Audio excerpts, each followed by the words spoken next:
Hello everybody, bienvenido a todo. Welcome to Vabrut with me, Vabrut, and today we are in Train Sim World 5, which we will always be in Train Sim World 5 from now on, because 4 is dead from my computer, and we are 3 videos in. This is the third in to with TSW5. So, well, the third timetable mode.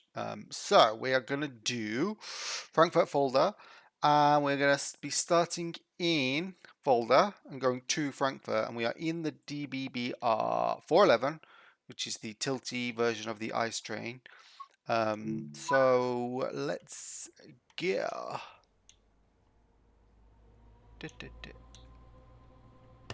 Forward. So, if you want to turn the safety systems on according to the stream, you need to turn this on. NATEC, I don't know what it does, but you'll definitely need GNT because GNT is the actual tilting safety system. You need LZB. Well, you don't need LZB for tilting. You don't need PZB for tilting, but as the route has LZB, and it might make it more fun to drive with LZB. And then PZB is just the challenge of driving with PZB. Oh, I should open the doors too. Oh, look, we are side by side with an Ice 1. So we have the Ice 1 and the Ice T. So it obviously looks very similar to an Ice 3, of which we've already got 2 in the game. We have the international variant, which runs through the Netherlands and Belgium, and we have the standard German variant. Oh,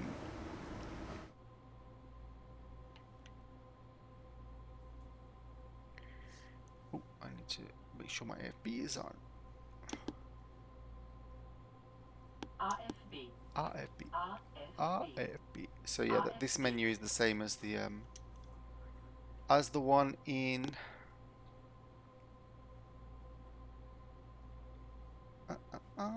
As the one in the regular ice. Right, I'm gonna close this. Is there a blind? There's no blind in this one.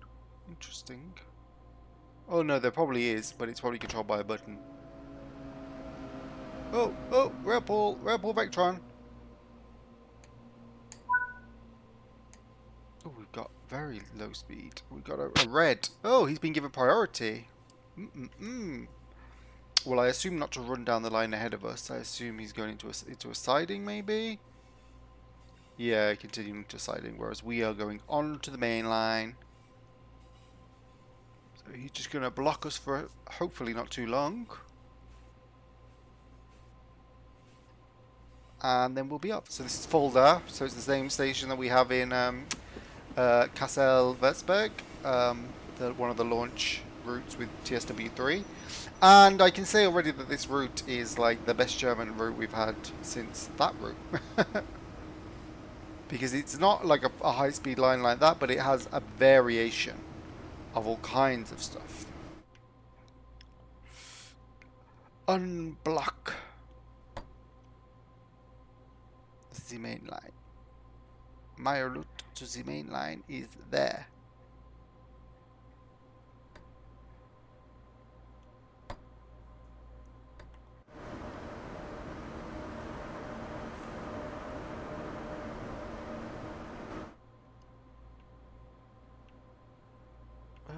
Alright. You moved. What am I waiting for?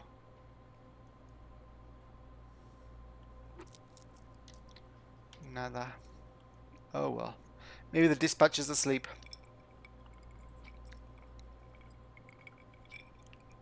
Maybe something else is coming. Oh! The trespasser! Trespasser was walking on the track! Are we a double train? Oh my god, we are! Ooh! Oh my god, these people are literally just walking on the track. They're like full on walking over the tracks as well. Oh my god, this is scandalous. Could well be a train coming. Oh, wait. Something odd is happening. Oh no, I don't know. Ignore me. I don't know what.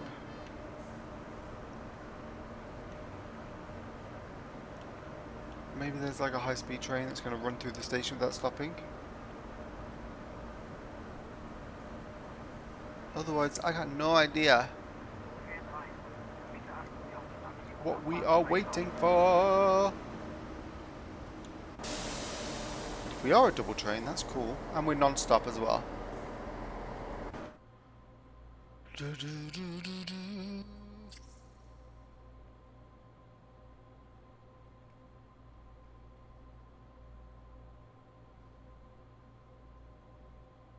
Oh, maybe because we're on LZB, so that train in front has to... Oh, there's something coming that looks like it may cross my path.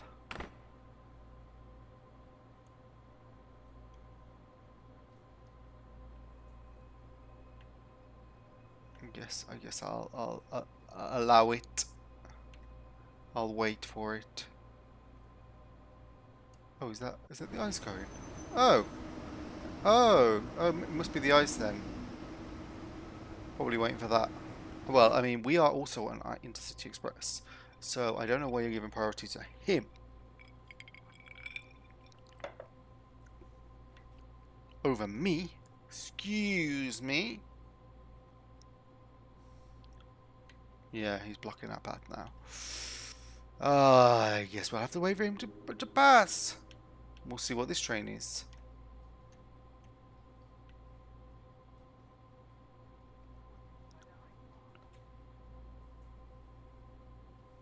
So yeah, I mean, I'm not saying this is like, oh, this is what the route is like, but already you can see that there's like more going on than there perhaps is on the West Coast main line. Or it could be broke and we're just going to be waiting here for an hour until something happens.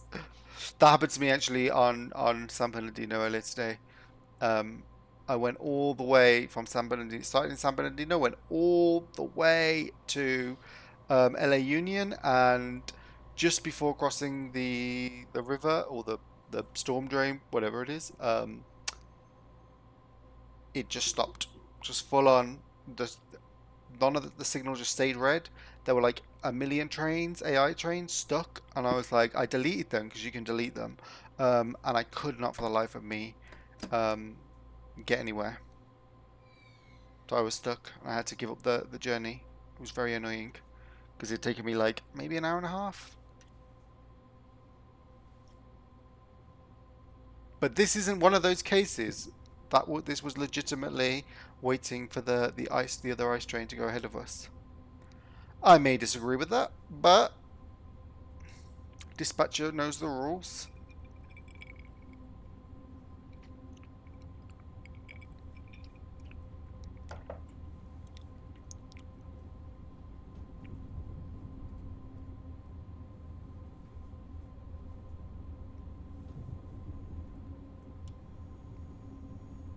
Okay, so we are on LZB at the moment, yeah. So actually I can put us up to... Well, I'll put us up to 200. I don't think we'll go faster than 200. And I'll let the LZB decide the speed. Should give us ample warning when we stop. Or when the LZB stops being active. And hopefully we'll move on to GNT. Because GNT is where the tilt allows it to go around corners faster. Whereas with LZB, it just goes around the corner at the maximum permitted speed. But with GNT, it has a higher maximum permitted speed than any other train that isn't a tilting train. So this is similar to the system on the West Coast Main Line, which is TAS. I think it's called Track-Aside Speed Supervision, which basically allows higher enhanced permissible speeds through certain corners or through certain sections of track. Whereas here it's GNT that there's a little screen down here that when it comes that you can toggle on, and it will list here what the upcoming speed limits are, because they won't be by the side of the track like they are in the UK. And anyway, in the UK you're supposed to memorize them if you're a driver. The signs are just supposed to be there to like tell you the exact moment that speed limit is applicable by, or from when the rear of your train has passed it. Whereas in Germany, you have a screen that tells you what the speed is going to be. So it'll tell you your current speed that you're allowed, and then it will the upcoming speed. And then when there's no GNT, it just says bereit. I don't know what that means.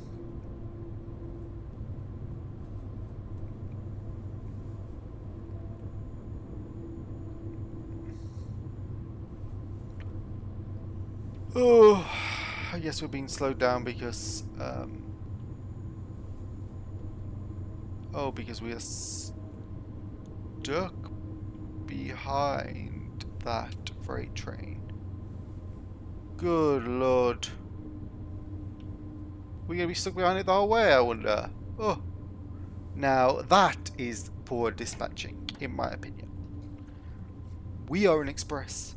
That train should not have been given. Oh no, that's an ICE. It's not. Oh, that's the ICE. Is it, or is it freight? No, that is. Yeah, that's a. That's freight. I thought he'd just gone into the sidings. I didn't realise they'd sent him ahead of us onto our line.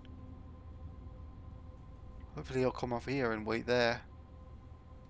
Oh, well, at least with us, it'll be the train. We'll take the strain and do the driving. See, hand-free.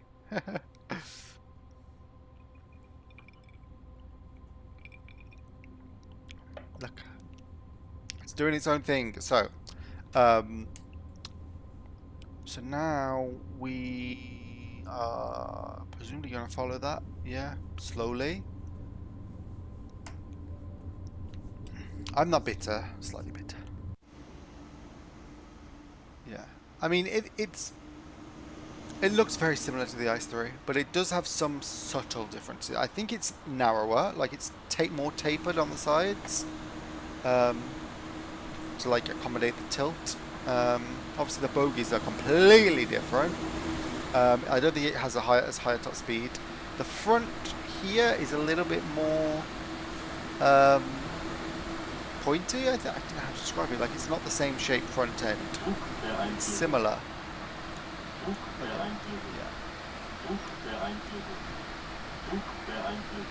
Yeah, so that means the LZB is coming to an end as we leave this part of the track, and then we'll be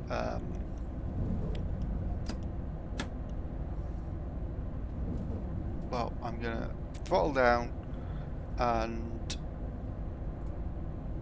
see what the train says.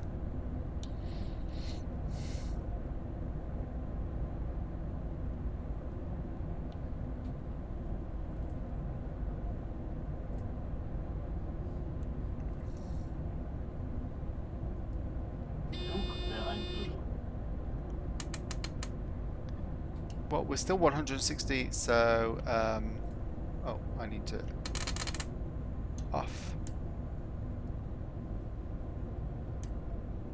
And then power up. Yeah, there we go.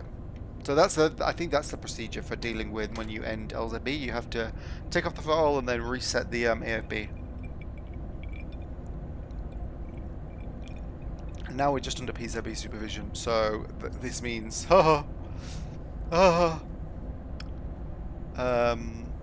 well, hopefully the PZB is going to trigger us for those reds ahead of us. Oh no, it's a green now.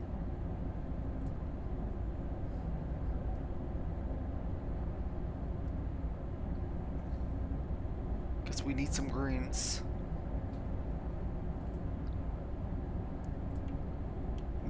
Interesting. Where is the train now? Oh, they're crossing one another. I have faith it's going to go into here. And I'm not going to be stuck following it the whole way.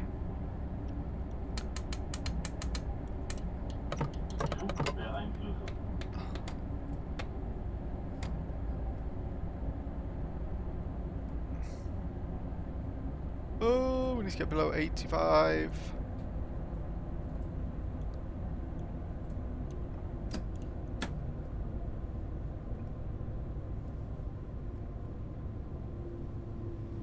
Oh, thank Oof.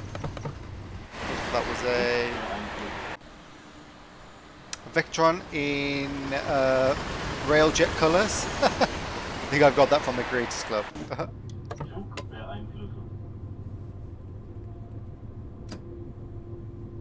Yeah, there we go.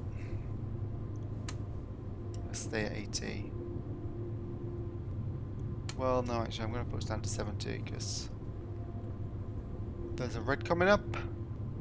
I still don't know what this freight is going to do. And if it do, even if it does pass into here, it might still have to wait for the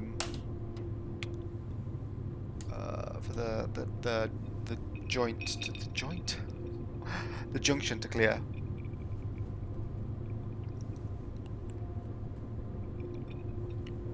Right, so we're on to 80. I'm going to stay at 80 until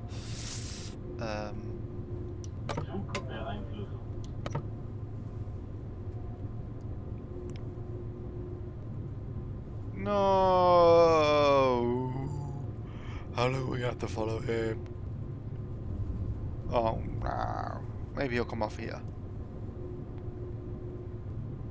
Well, I mean, already you can see that this is like a much more involved timetable than the one in West Coast Main Line. But to be fair, that they've already got most of the variety in this comes from trains that are already in the game. The only like new trains here is this one, the ICE-T, and the 114, I think, which is a variation on the 112 and the 110 that we already have in the game.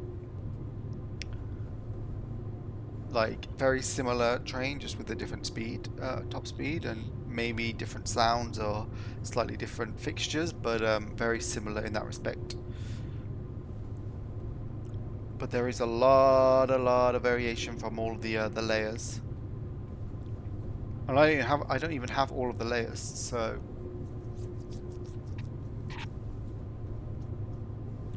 Problem with UK content is it's difficult. Like, I mean, either you just end up with a bunch of routes like we had with the London Commuter and East Coastway, and then Southeastern, where it's just reusing electrical multiple units that are all quite similar.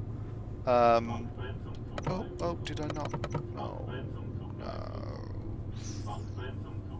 Oh well, it's not like we're going anywhere fast.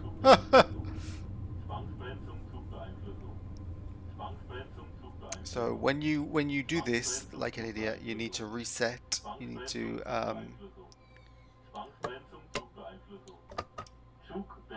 yeah, you need to reset your PZB. Oh look, here's a Flix train. Green.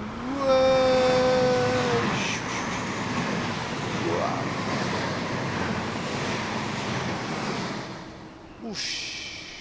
I haven't done a full service in that yet. That will be my next video, I think. Okay, right, well, should reset the throttle, and then off we go. Yeah, well, I may as well set it to 100, because hopefully, with the head start that freight train has on me now, we're not going to run into it again. Hopefully it'll leave. We'll be able to get some decent speed. At the moment, it'll just be PZB, by the way. I think the GNT starts. We do a little bit around here, and then it goes back to PZB only, and then it goes to LZB on this straight stretch, and then around here we'll go back to GNT, and then we'll arrive to Frankfurt. Oh, what did I just press? Oh, I tapped my control on the inside of the desk. Yeah, I'll be honest, I think this is going to take significantly longer than 50 minutes it said it would.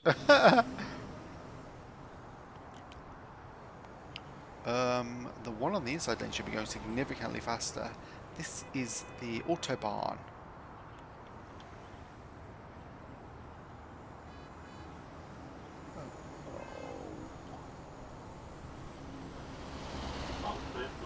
Oh, I've done it again. Oh. Well, here we go. I'll show you again how to do it. Once you fully stop, reset the bloody thing. Reset your throttle. wait for your brakes to come back. And then pay bloody attention to the vis-a-vis when you start again. I think I must be limited. Maybe I'm limited to 40, so I'll stick at 40 for a bit.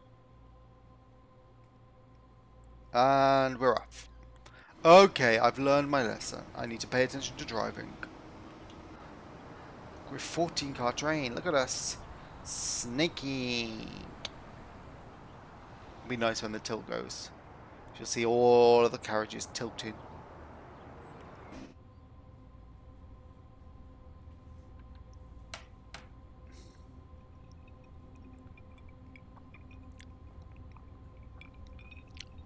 Here comes a normal ice. A nice one, no tilt. But he's putting us to shame with his speed, so I can't complain. Goodbye. Show off.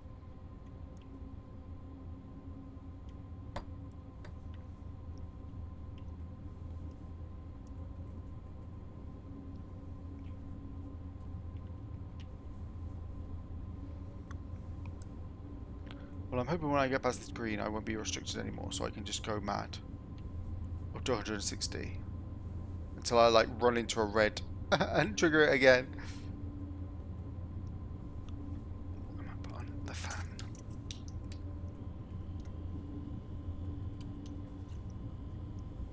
There we go.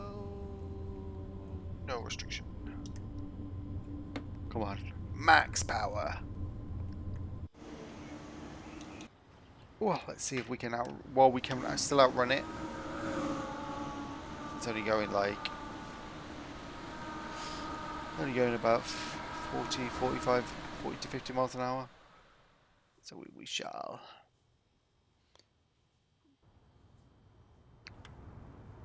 We shall watch it from little abutment here.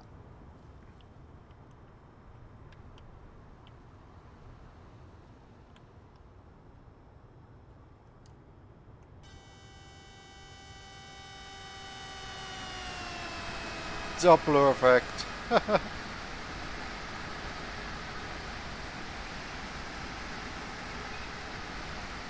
Oh, it's a lovely long train.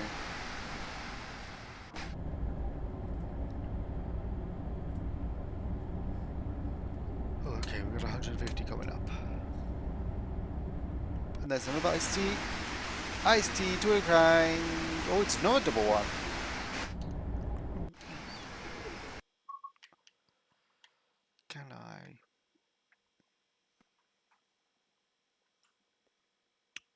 Can I be here? Line side, taking a risky picture. Line side photographer, taking a risky picture. Dangerous. Should not do. But young.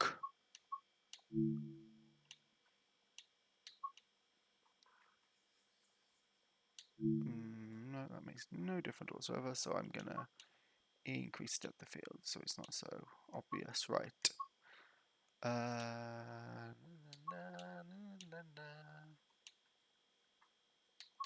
Clouds always help with this kind of thing. Weather. Not too many.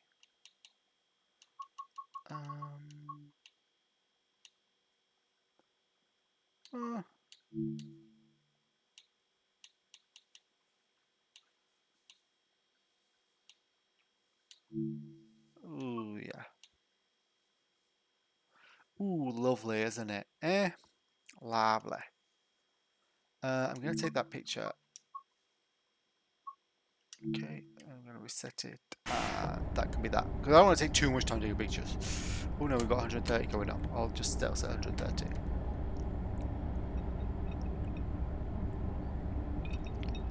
Oh, we should check it. Did that train, while I've got greens, did that train leave at any point? Or is it still ahead?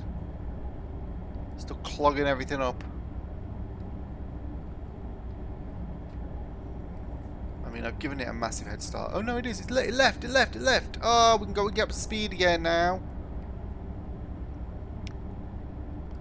Okay, I forgive the dispatchers. Although I think that is going to make me fully late.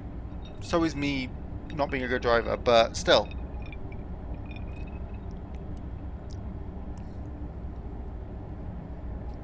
So yeah, this service goes from Dresden to Wiesbaden, Wiesbaden,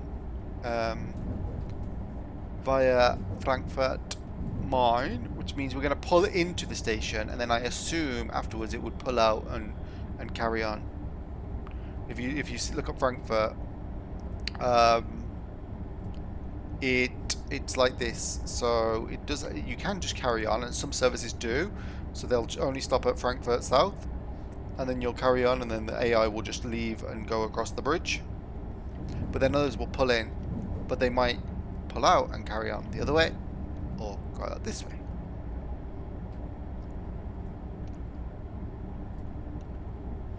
Oh, look, we're on the GNT now. Look, 130. And we're going to get 160 soon. So let's look at some tilt action. Tilted.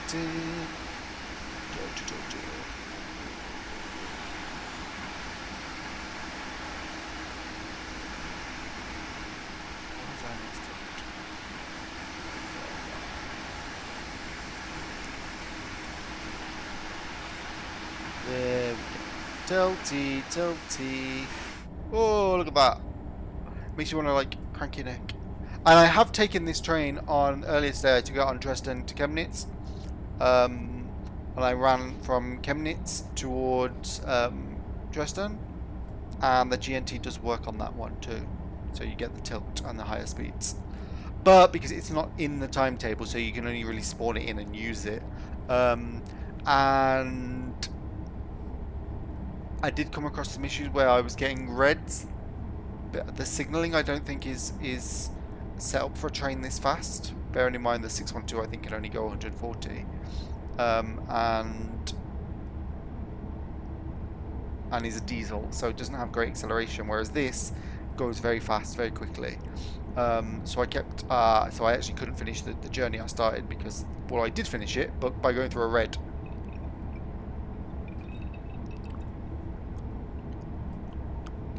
But I was like trying not to use the HUD because I thought, oh well, eventually I'll get a PCB or something's going to tell me in the game world that this red is coming up. But there was nothing telling me that. So I just ran through it, even though I knew it was there. And my hope was, oh, it'll clear just before I get there. It didn't clear.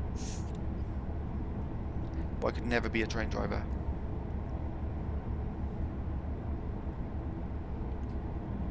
So we'll be dropping down to 130 in 3,000. So you see how it gives you the distance. So it's saying 2.8 kilometers, 2.75 kilometers, 2.7 kilometers, but in meters. Oop, and then we have a 120 as well. But I'm using, rather than using this to know that, I'm using the HUD, the game HUD.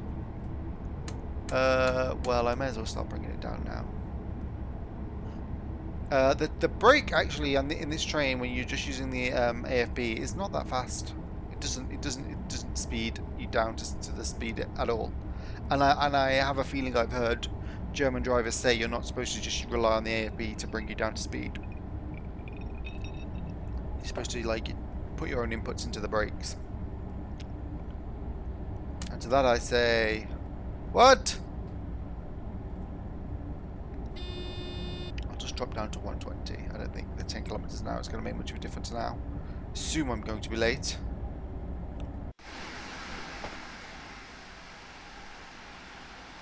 I think actually this route might also be semi-affected by the over brightness. I don't think I had any actual changes in the settings in TSW4 to offset that. Unless they've got like a brightness one, which I don't think they do. No. No.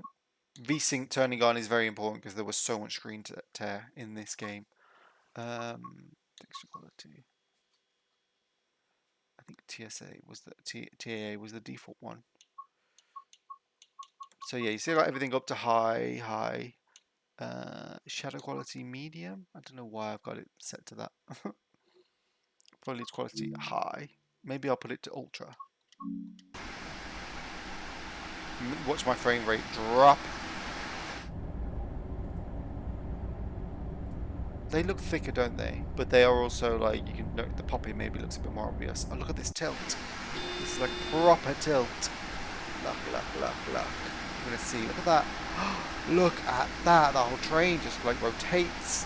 Oh, it's great. And then we'll be back up to 140 in just under 2 kilometers. Look at that. Tilt. So like like any tracks that go around corners at a semi-high speed will be super elevated, so they'll be angled, and you can see this. Sometimes you see this on motorways too. It's just to help the inertia bring you around the corner without you feeling like you're going to fall out your seat, and with like the centrifugal forces pushing against the train, so like sort of pushing it off the track, as it were. And it's what happens if you're driving a car very fast around a corner and the back end starts to go out. It's because the force of as you're going around the corner, like the sideways force starts pushing it out, and so that happens on trains.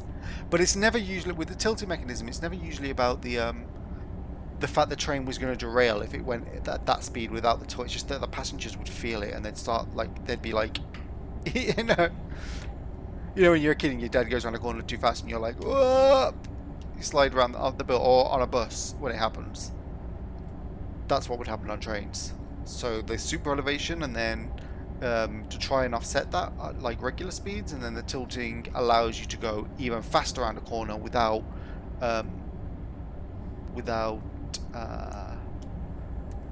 making your passengers like fall over or feel sick.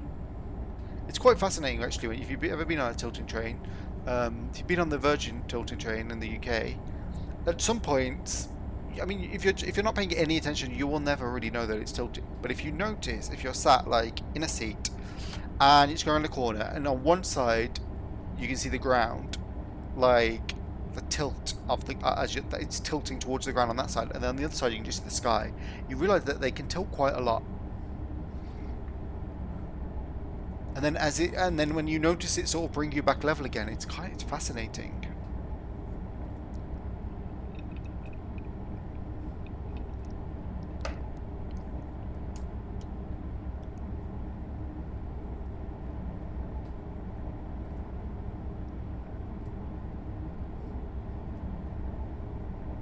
And like for like serious tilts like this, you need a machine. So like the train doesn't just naturally fall over, like it has a machine that is literally pulling one half of the train down and pushing the other half up.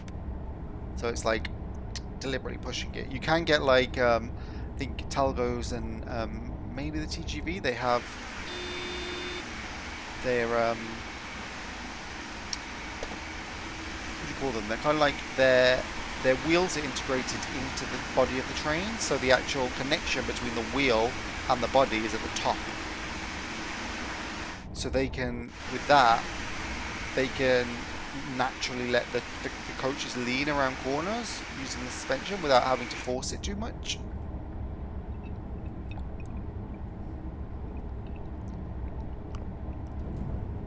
Because effectively the coach is going to swing out from on top of the because the suspension and the wheels are connected to the top of the coach rather than the bottom.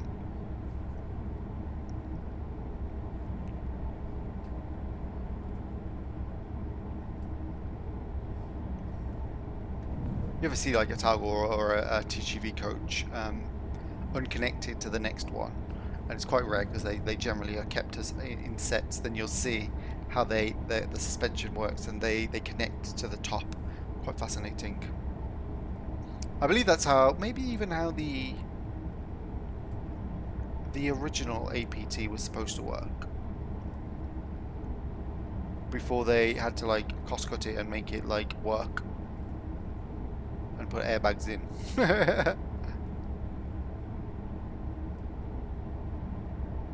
But yeah, used in Germany, they use the Siemens Ice-T.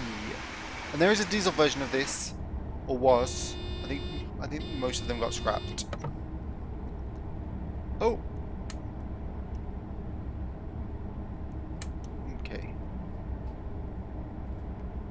but there is definitely one of the diesel versions still around, and it's used by Deutsche Bahn as like their track measuring or track maintenance vehicle, because it can go anywhere. And they look very similar to this, but they just don't have the electric stuff. They're all their diesel, and I think they can go fairly high speed-ish, like definitely over 100 miles an hour. But maybe I don't think they were very reliable. And also Germany's like sensible, so mostly has just been electrifying the gaps until there's just no point for them. So if they're reliable, the routes on which they prove some use have either been electrified or better diesel trains have come along that can accelerate more, then yeah. Similar to in the UK, the Voyagers. So the ones Avanti use and previously Virgin used to use have tilt mechanisms in them, and they can tilt, and if they can tilt just like a little bit on normal tracks, but then if they're on the West Coast Main Line where the TASSs, they can do proper tilting, and they can take advantage of the enhanced permissible speeds. But I think cross country had some of the same. Because Virgin ordered Virgin ordered them when they were in charge of that franchise, but they just ended up turning off the tilt mechanism altogether. I think they might have even removed it because they just thought it was too expensive to maintain and it didn't bring any particular benefits. So like there's a lot of politics around tilting trains in the UK because the trains that will run on HS2 aren't going to be tilting trains. Even though, the ones for HS2 obviously don't need to be, because when you build a high-speed railway, it doesn't need to be a tilt train. But the ones that's supposed to be compatible between HS2 and the West Coast Main Line or journeys to the north could benefit from being tilty on the West Coast Main Line to get the enhanced permissible speeds, and then switch on to the HS2, so they'd get the best of both worlds. But I think that the DFT's position is it's actually possible. It would actually be possible using a modern multiple unit to basically match the Pendolino timetable without the tilt, because modern electrics, because the Pendolinos are 20 years old now. And modern trains can accelerate so much faster that the speed deficit that they have by not being able to go around corners at the same speed, they can make up for by accelerating out of the corners faster than the Pendolino can when it leaves stations. So they end up being fine.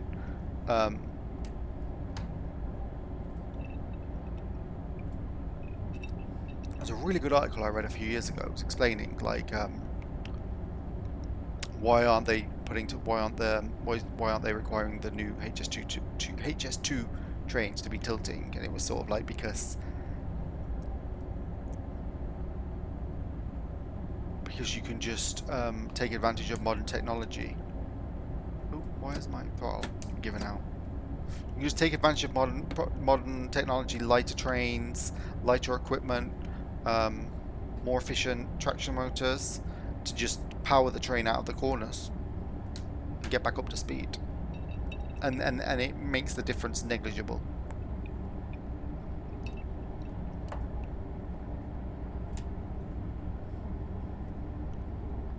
Whereas when the Pendolinos were introduced, it made a big difference because it meant continuously across the line they could make time savings. So like they ended up shaving like an hour off once the West Coast Main Line had been upgraded and the Pendolinos were in service.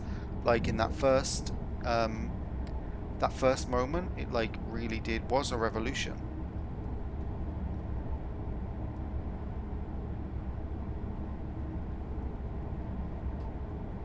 Like they've got a lot out of the West Coast Main Line, and like it's similar to like in Germany how they get a lot out of their non-dedicated high speed. Like I mean, if you on oh, which one is it? Cologne-Aachen. You can. That isn't wasn't built as a high-speed line. It was just a conventional railway that was upgraded, and it can take up speeds up to 250 kilometers per hour. So it's fast. And Munich Augsburg's the same. I think that one goes up a little bit higher, faster even.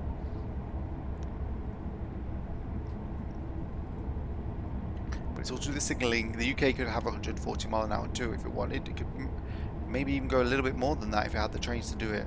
But it doesn't have in-cab signalling, so it's just considered too dangerous. Because we are under 125 miles an hour, a driver having to see the signal and have enough time to react, it starts getting dangerous. Oh.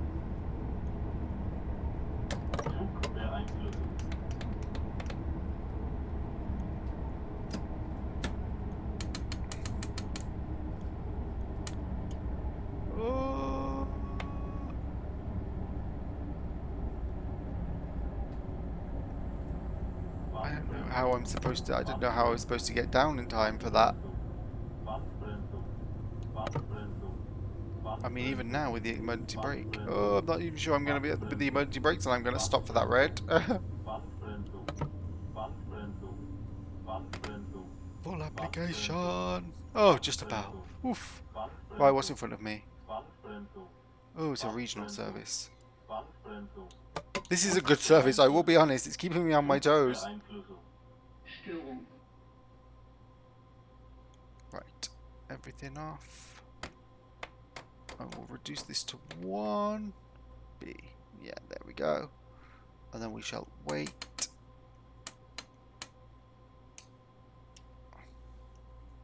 Oof. Yes, so that was a bit of a history of tilting. Tilting in the UK, even though we're in Germany.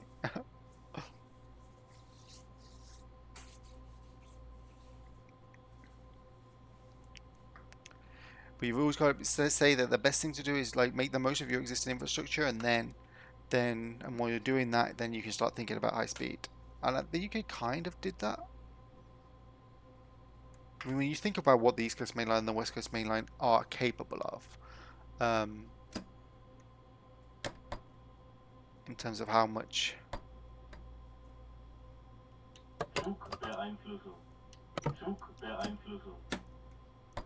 Yeah.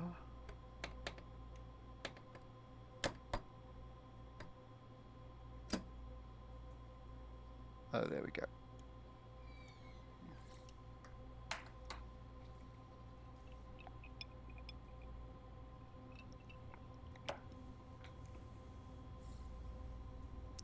Nice and clear.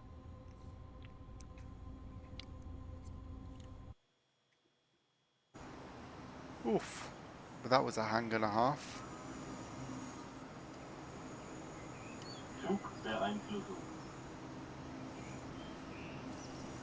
But like, look at this. This is like a full-on. We're still 45 kilometers away, and we're supposed to be there in 13 minutes. Less than 13 minutes. Hello, cows. So yeah, this isn't going well. And this is like a midday service as well. Look, here comes Mr. Ice 1 showing off with his speed. Yeah, off you go.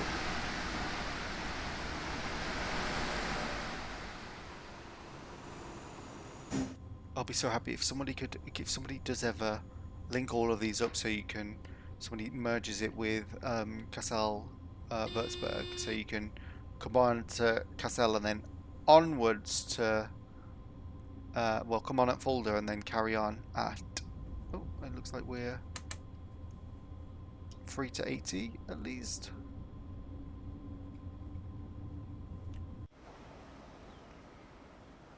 So if you'd be able to do all of this from Frankfurt up, and then onwards at high speed to Kassel, that would be brilliant. And then likewise connecting, which one is it that connects? If you connected Main Spessartbahn down here on the with Kassel Würzburg, that would be great too. Someone should just build the whole network. The whole damn network.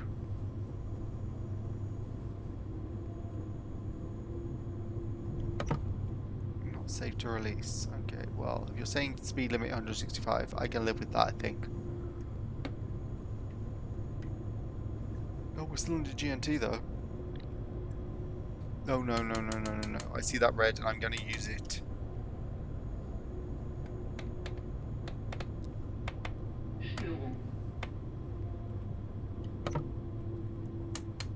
Yeah.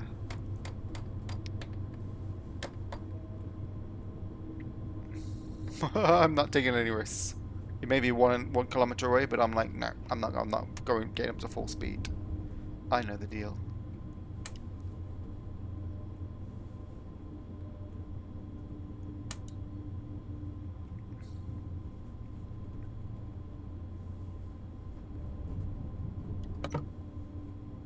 Oh, now it's changed to green. Okay, well, maybe I'll just go up to 110 to be safe.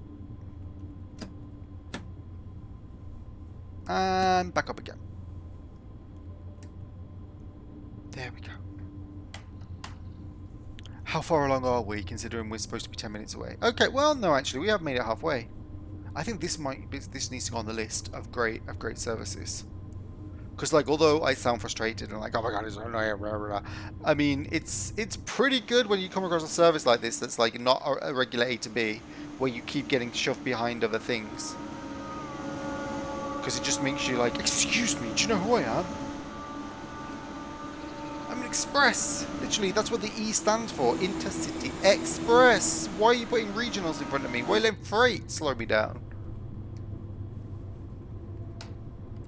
I think if I was a train driver, I'd be very annoyed. I'd be on the phone. I'd be here. Be giving that dispatcher a piece of my mind. I've got passengers to get to Frankfurt. Although having been to Frankfurt, which I have been twice, it doesn't. Doesn't have. It's not a place with a sense of urgency. Let's just say both times we went there, we were like, is it a bank holiday? There's nobody here. It feels empty. And neither time was it a bank holiday. That was just how it was.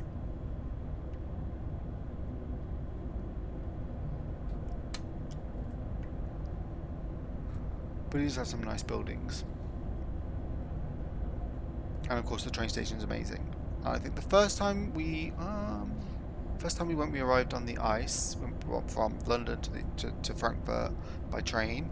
Switched up Brussels from the Eurostar to the ice, and then went all the way on the high-speed train into Frankfurt. And then the second time we flew in there, saw the massive Frankfurt airport, which really is like, I mean, I think it's one of Europe's biggest. It's a proper hub airport. And then, oh no.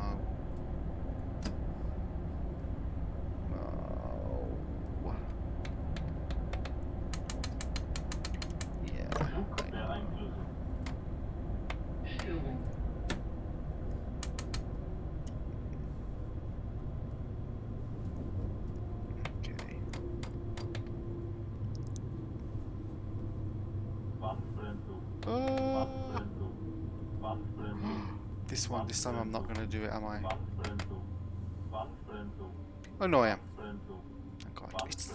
Why aren't you sending me? Why aren't you putting me ahead of him? Okay, so reset Pisa B again. I honestly don't know how how I would ever have possibly. I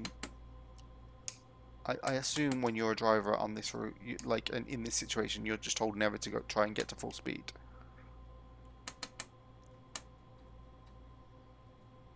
Because I'm honestly like at a loss of like what you're supposed to do.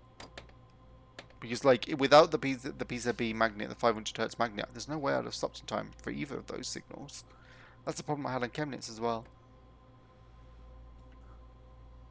And then on Chemnitz, I just sailed through the red because there wasn't even one of them didn't even have a PZB magnet to stop me.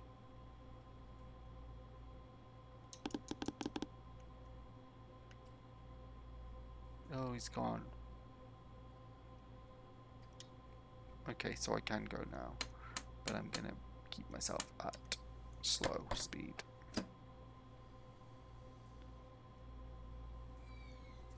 Oh, we'll sail through. Saunter through. I suppose.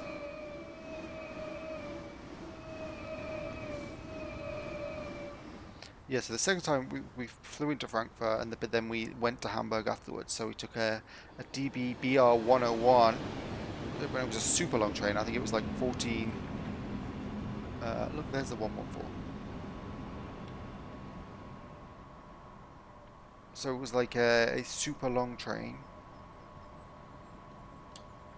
I can go to 40 now. And it was like, I think like a 5-hour trip to Hamburg, and we were in a compartment. So it felt so old-fashioned. But it was super, super comfortable, those coaches are.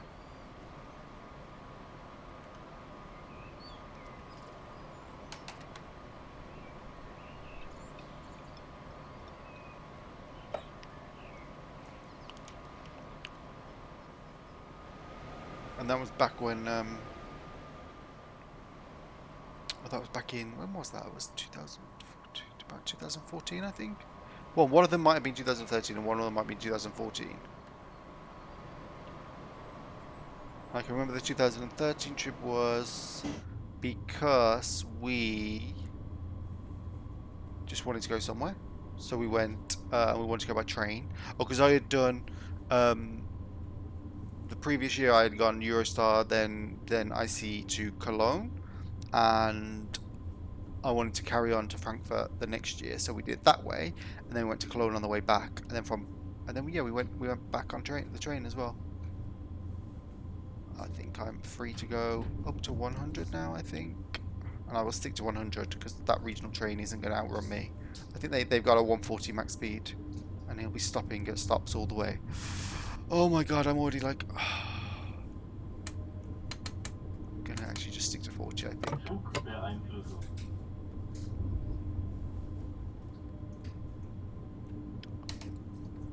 Yeah, so the first time was just to go. Found it very, very quiet, shall we say. But then the second time was because there was an air museum or a transport museum close to Frankfurt, actually in Spacer, I think, or something Spacer, something like that, Spacer, and Speyer. That's it, and it's close to Mannheim, and Frankfurt was the nearest big city, and that's why we flew into Frankfurt the second time. And actually went to Hanau, which we will pass through.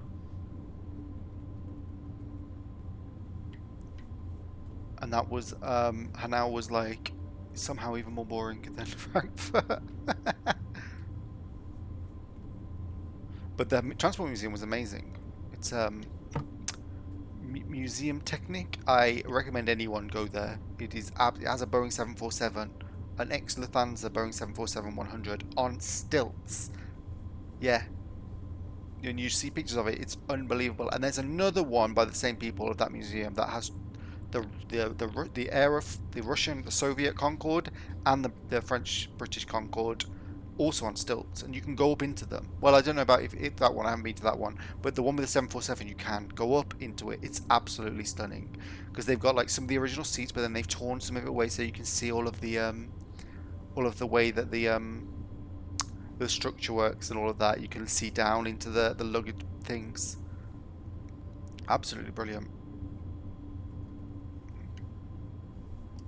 No, I'm not getting up to full speed because I know you'll hit me. Oh wait, no, maybe I can because I think I'm being put onto the bypass line, the passing line. Yes, I am. Come on, let's see if we can overtake some people. We're not going to make up 37 kilometers in 2 minutes, but we might get somewhere.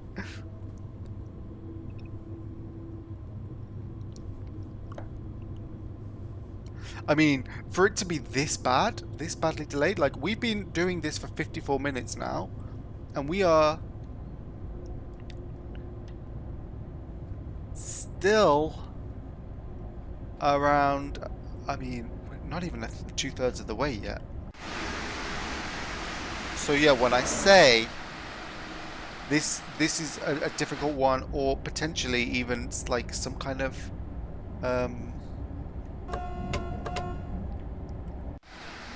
maybe it's some timetabling error, dispatcher error. I don't know, but I'm enjoying it nevertheless, just because it's like wow, every single thing that could have gone wrong has gone wrong. I've been put back constantly, and now we get some LZB, so we can go even faster.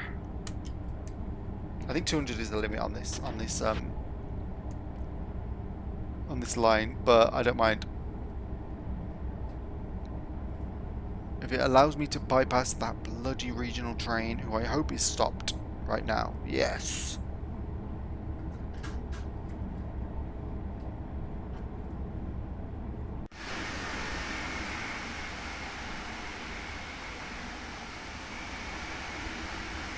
Oh no, you know, think about it. I have actually been to Frankfurt 3 times. We did go to Frankfurt, but we didn't. The first time we went Eurostar to Brussels, changing Brussels to the IC to Cologne, then changing Cologne to go to Wuppertal, then Wuppertal to Frankfurt, switching Frankfurt to get to Dresden. Aha, that's it. Then stayed in Dresden for a bit. Went on a narrow gauge railway around there, the one that's in Dresden Chemnitz, I think, and then went from there to Leipzig, and then Leipzig to Berlin. And then Berlin to Paris overnight on a sleeper train. I don't know if that runs anymore. And then Paris to UK on Eurostar. That was epic. Absolutely epic. Don't know how I even survived that. But that first time in Frankfurt was literally we went. We bought some food in the station while we waited for our connecting train. That was basically it. I looked outside, was like, wow, look at skyscrapers, and then went back in.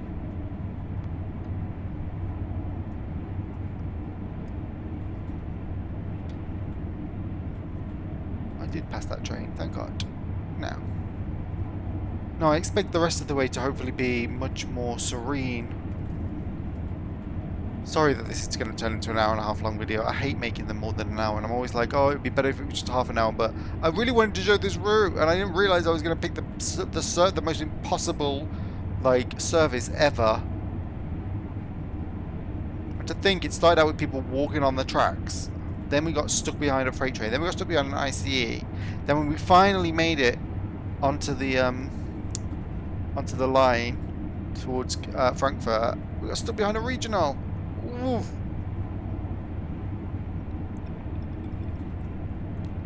If you want to know what service this is to do it, then ICE 1650 Dresden Hauptbahnhof to Wiesbaden Hauptbahnhof.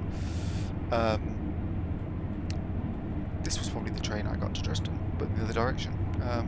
I don't recall it being a tilting train. Oh no, maybe. No, I don't really recall it. Is the blind down here? I want to see if I can control the blind. I assume you can. There's a button somewhere to do it.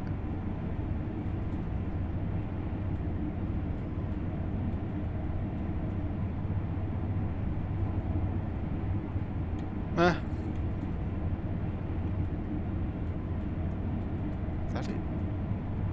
No, that looks like a vent control. Oh, you can open the window on this one. Oh, you can't do it on the ICE. Interesting.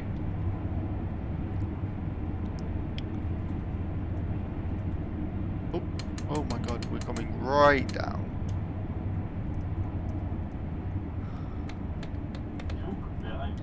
Yeah, I can tell.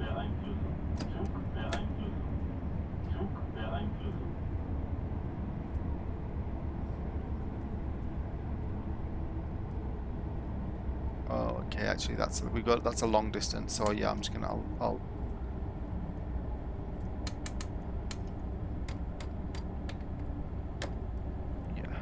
release the brake.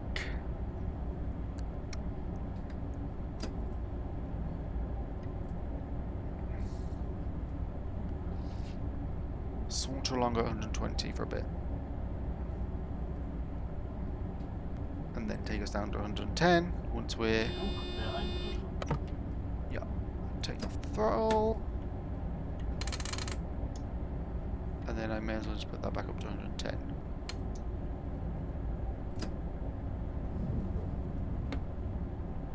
There we go. I don't know if you've noticed it, but I think this route is a little bit choppier, a little bit performance-wise like that, a little bit more, what would you say? A little bit more laggy than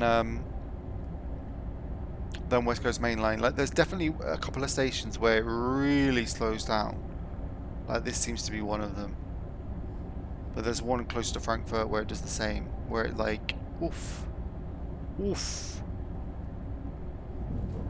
Like here you can see the frame rate has dropped. Oh, we got a 101 coming as well. Ooh, look at that. It's the non-expert 101, so it has a 101 on the back as well. Oh, it's great. Part of the reason we're going to see so much on this journey is because of how delayed it is. Well, I mean, we're now only 20 kilometers away, so we've made up a lot of time. But yeah, we're like, over an hour now, and the frame rate is coming down.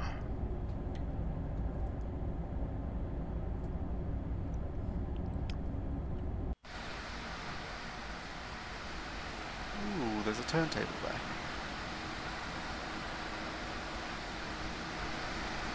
Ooh, look, and there's my Nightjet livery that I downloaded from Creators Club showing up.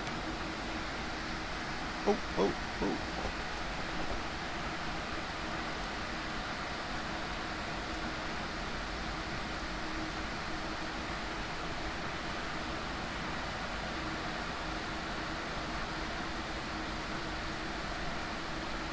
There we go.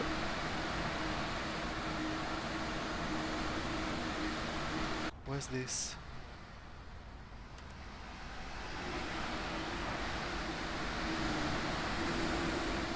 Now. Oh, I have been here.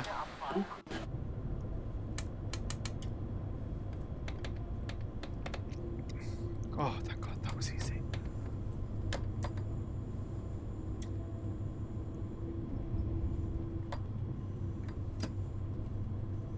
Oh no, because we gotta stop.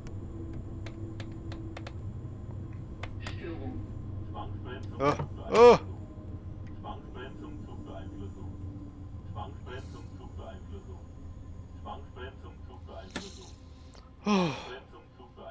Thing is, I can see it in the top right that there's a red there, but I'm like, but I should be looking out for what's on the track to tell me.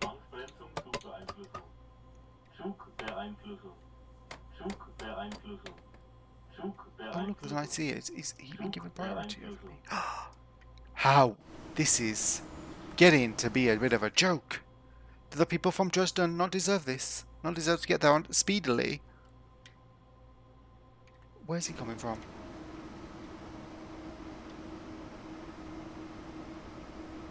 Well, that means nothing to me. Porter Lout. But look, that train being here and me, and that state and being next to Hanau, it's like the frame rate is like, I mean, this must be like 15 frames a second or something.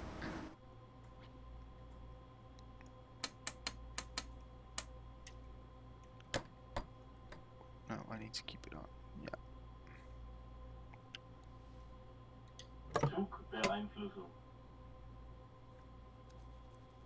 So yeah, this is very choppy.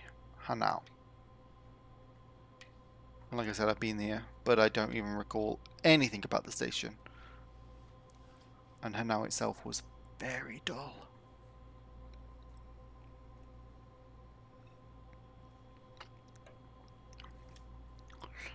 Another one of those places where it's like middle of the week and we're like, is it Sunday here? Why? Why isn't there anybody around? There's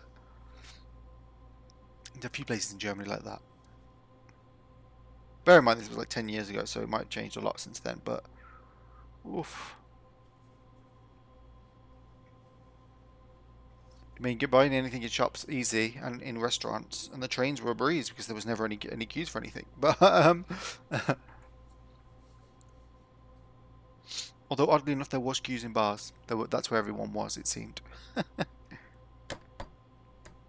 Okay.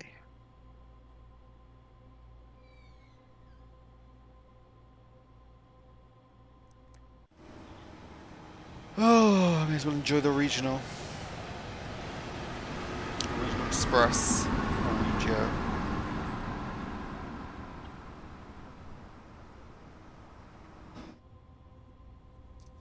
We'll soldier along until we get to this signal, and it'll hopefully let us go to 40 at least. Maybe even the heady heights of 80. Oh, we were making such good progress. Well, at least that ICE is probably not going to stop anywhere, so we should be able to get up to speed and just stay behind. Still though,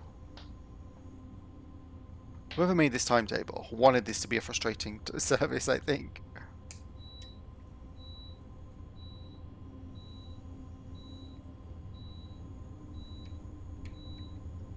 I don't think that beeping is coming from the game, I think it's coming from my dishwasher. If you could hear that. Aha, and here we have Old Bridge and New Bridge, although I can't tell which is which because I mean, I'm assuming this is the new one because I mean it looks very modern, but then it's only a single track. I would have thought if they were building a new one, they would have made it like just the same as this, but so it was double tracked. I don't know. Who knows? Right, up to 100. Oh, 30 now. Oh, and then we'll get 150. Yes. Good enough. I think we get GNT now. Yes, we got GNT. Oh, but that means we're going to go faster than that IC ahead of us. Oh, that means that IC, we're going to end up catching up with him. Oh, there's no bloody respite.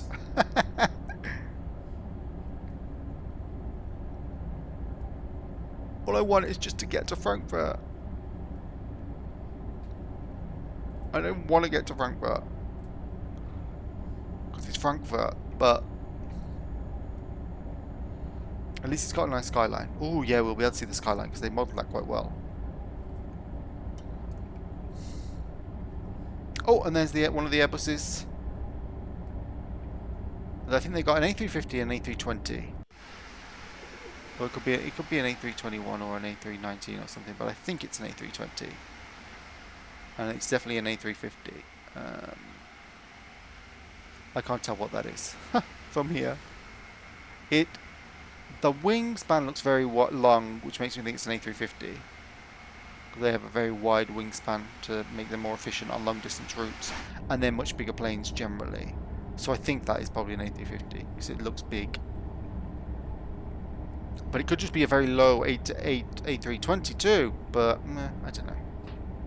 I'm not sure. I'm gonna say A350 because it looks quite high based on that, but it looks quite big.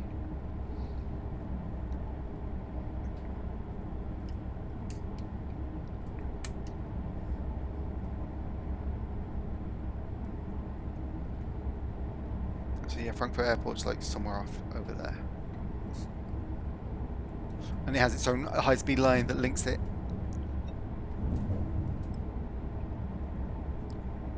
to the rest of Germany because it is a huge airport. And it was the first place I ever saw an MD-11, McDonnell Douglas. So if you're into planes, then you'll know that those aren't very common these days. But it was a Lufthansa freighter.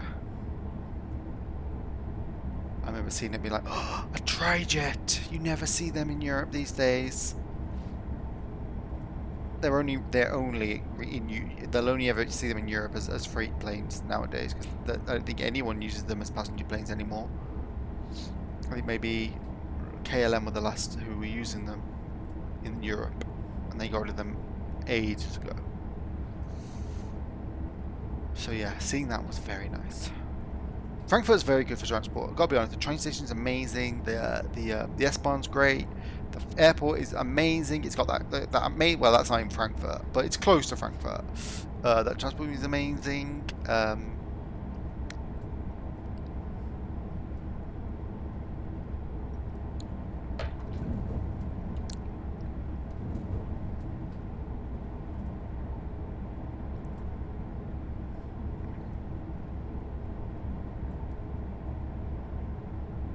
also home of the European Central Bank, which we'll probably pass at some point. Which is a huge skyscraper nowhere near the centre of town.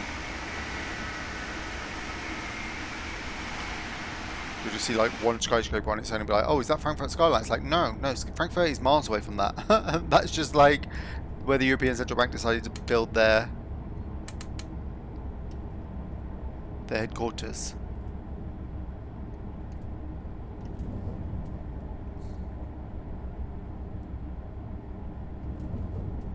But I think the old building they had, which is in the centre of Frankfurt, and is actually quite a nice silver building, still has the big like Euro sign in front of it.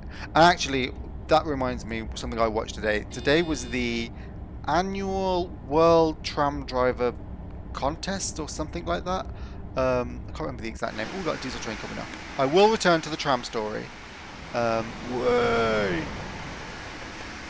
And I don't know if it's hosted in Frankfurt every year, but it's a German thing for sure. Basically, they have some trams set up, and the tram drivers from tram systems around the world compete to like who's the best. So they have to like try and stop a tram in a particular zone. That's like means that when the door opens, it's close to a marker, and do an emergency stop in a certain amount of distance, and do a stop where they hit like a snooker cue that has a ball on it, and the objective is to hit it as lightly as possible because it starts out on like a high number, but the more you hit it, the further away from that number it will go. So you want to like you want to stop before it or only touch it a bit. Or I think it starts on 300 and if you touch it a bit it goes to 500, but then it drops back down. So you want to either if you want to score, you're going to have to like score big. Oh look, there's Frankfurt. But there was also some random, as part of this contest, some random of the tram drivers that like run around a little circuit. It was very weird. It's honestly super weird, but it's fascinating. Like the commentator was like really going for it. It was like, oh my god, look, he's got 50 points, 50 points, and it all came down to like a very it wasn't quite a tiebreaker at the end, but it was sort of like they kept the score back of the last team to see if they might win. So that whoever was currently first place versus them, which would be the winner. And so it was a bit nail biting. But yeah, that happens in Frankfurt, and it's like literally probably the funnest thing that happens in Frankfurt. And that building, I don't know what it is. But again, it's nowhere near the centre of Frankfurt. And I'm trying to think, have we gone past the European Central Bank yet? Oh, is that it? I think that might be it, yeah. Oh no, is that it over there? I don't know. I think that's it, yeah. It's like a very big slab building, like in the middle of no skyscrapers. And that looks like it, yeah. Whereas that's Frankfurt's skyline. What is this beeping?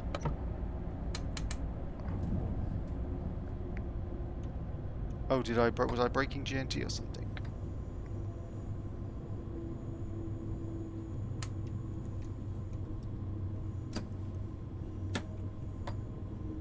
I've got an emergency brake, but I don't know for what. I think this is Frankfurt Süd. So yeah, that's Commerzbank Tower, which is I think the tallest in like before the Shard. It was the tallest, if you count to the top of the antenna. And there's some debate about how you judge things like this.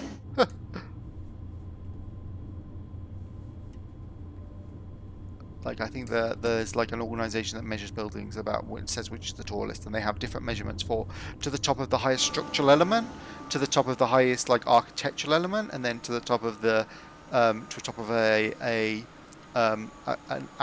radio transmitter or a mast like that.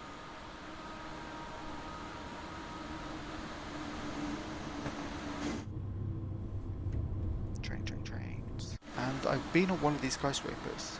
I'm pretty sure it's this one. It wasn't Commerzbank Tower. I don't think that's open to the public. But there was another one that was very next door to it. I think it was this black one with the... I think it was this black one with the antenna. Because I'm pretty sure it had an antenna and that it was round. And that you walked around on the round roof.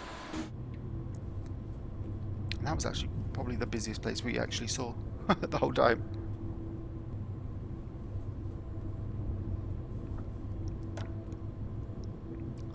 God, that was so long ago.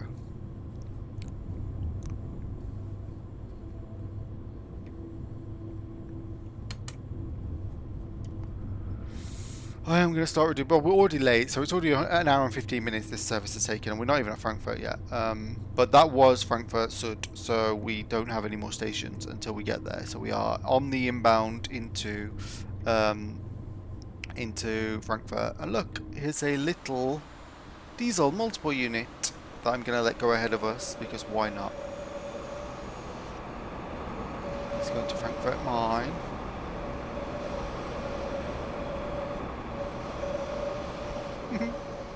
Sounds lovely, actually.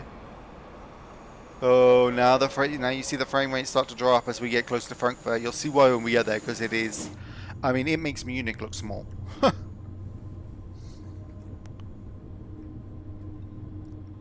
And Munich Hauptbahnhof is. I mean, bear in mind, Munich Augsburg is basically empty. The yards and everything, even when you're on a PC and everything, because it's just too big. Well, this feels much bigger than that, and the yards are full, and the station is generally full. It doesn't have any people in it, but it does have lots of trains.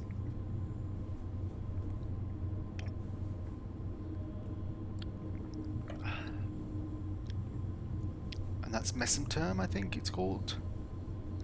That was also one of Europe's tallest before Commerzbank. I think it's like just about taller than Canary Wharf, maybe 1 or 2 floors taller. So it was built just after One Canada Square was, and took the crown. But it didn't matter because then the Commerzbank was built anyway, which confirmed Germany's reign of the tallest buildings in Europe, excluding Moscow, because those towers are so ugly. I don't want any of them to be considered.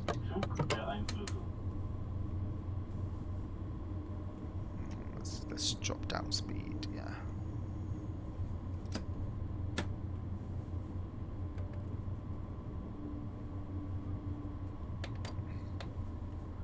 Yeah, you can see that the frame rate has dropped, but like, look at this.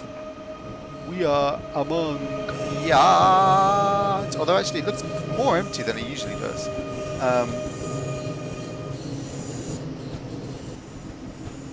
Probably if I'd got here at the time I was supposed to, there'd be lots of trains here waiting to depart. But yeah, this train has like, this has like a ridiculously large number of platforms. 24. Above ground, there are more underground. There's an underground S-Bahn that runs through it, which you can kind of see come out around here and there, or it goes in and out. Yeah.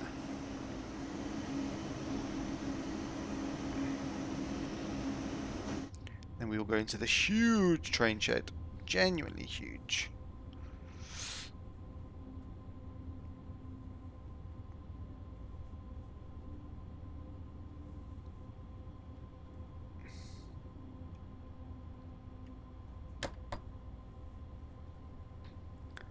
We've got Ice 3, which I bet is the one that overtook us because it's got its doors open. And Ice 1, a couple of diesel multiple units over there. We got nothing over here. I don't think it's ever this empty.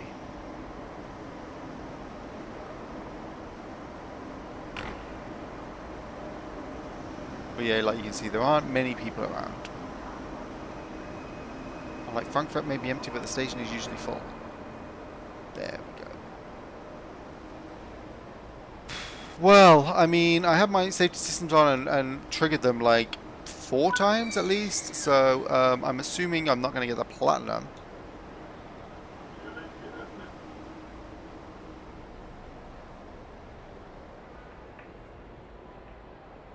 Yeah, that's the exit that leads out into Frankfurt Main. Frankfurt Center. I will get off and have a look once I've finished this. I mean, this is basically it. So you're free to go now. You've seen the whole route. I will mess around the station a bit for anybody who wants to see. But I mean, yeah, like I said, it's a huge station. The route itself is a lot more lively than the West Coast Main Line, but it's a bit more of a, it's not quite as uh, long distance mainliney as that one is, if you get what I mean. Like it has a lot of local traffic on it in a way that West Coast Main Line just doesn't, but it should have at least between Watford and London. And as you can see, the performance of the route. Oh look, I did get a platinum. Um, the performance of the route did. Um, I did use the safety systems, but I get no points for that. Is that because I didn't use them properly? So yeah, I mean, I think this is probably the most successful of the routes, but it does have the performance issues that are annoying, which I mean, and you'll, yeah, hopefully. No, I want you open. Oh no! No! You. Where's the bloody button for the emergency stop?